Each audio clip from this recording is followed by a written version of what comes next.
नमस्कार, आप देख रहे हैं न्यूज फॉर नेशन और मैं हूं प्रियदर्शन। केंद्रीय गृह मंत्री अमित शाह आज बिहार के मुजफ्फरपुर आ रहे हैं। लेकिन अमित शाह मुजफ्फरपुर आए उसके पहले ही बिहार के मुख्यमंत्री नीतीश कुमार एक्टिव हो गए हैं। जी हां, नीतीश कुमार एक्टिव हो गए हैं क्योंकि नीतीश कुमार रविवार की सुबह सुबह अपनी पार्टी के वरिष्ठ नेताओं से मिलने के लिए उनके घर पहुंचे हैं।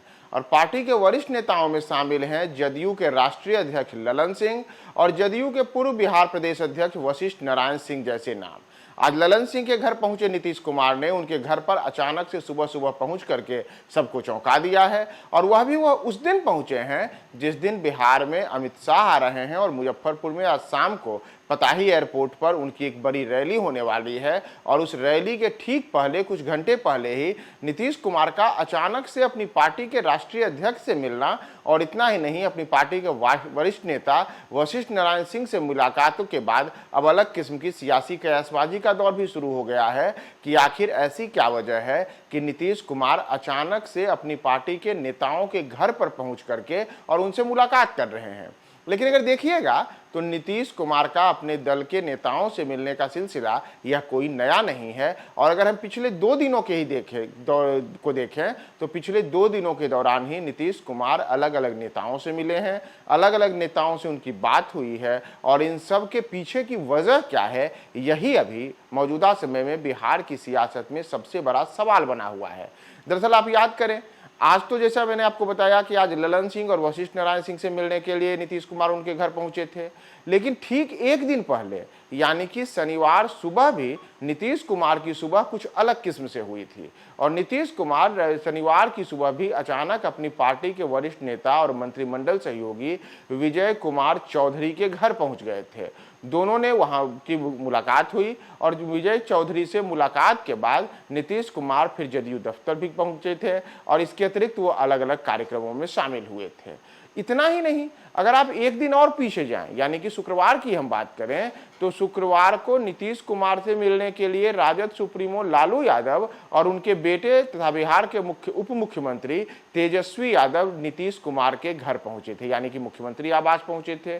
दोनों नेताओं के बीच काफी समय तक वहां बातचीत हुई थी, यानी कि लालू और तेजस्वी दोनों ने एक साथ नीतीश से मुलाकात की थी और दोनों के बीच कहा गया कि अलग अलग जो सियासी मुद्दे हैं उनके ऊपर बात हुई।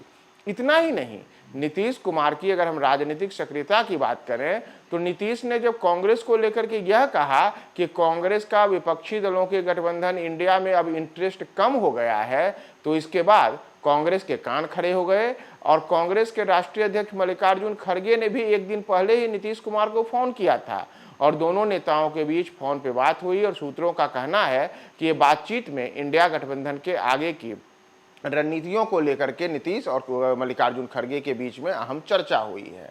तो नीतीश कुमार से अचानक से जो उनका जो सियासी कहें कि अलग अलग नेताओं से मिलना, बातचीत का जो सिलसिला है वह तेज हो गया है। और चाहे बातचीत का सिलसिला मल्लिकार्जुन खड़गे का हो या मुलाकातों के दौर में लालू यादव और तेजस्वी यादव हों, विजय कुमार चौधरी हों, और अब आज अचानक जबकि अमित शाह बिहार के दौरे पर आ रहे हैं तो उसके ठीक पहले, अमित शाह के दौरे के पहले नीतीश कुमार का ललन सिंह और वशिष्ठ नारायण से मिलना बिहार की सियासत में आखिर कौन से नए संकेतों की ओर यह इशारा कर रहा है, यह एक बड़ा सवाल है। और देखना होगा कि इन मुलाकातों से निकल कर क्या सामने आता है, क्योंकि कल से ही यानी कि 6 नवंबर से ही बिहार में बिहार विधान परिषद का शीतकालीन सत्र भी शुरू होने वाला है।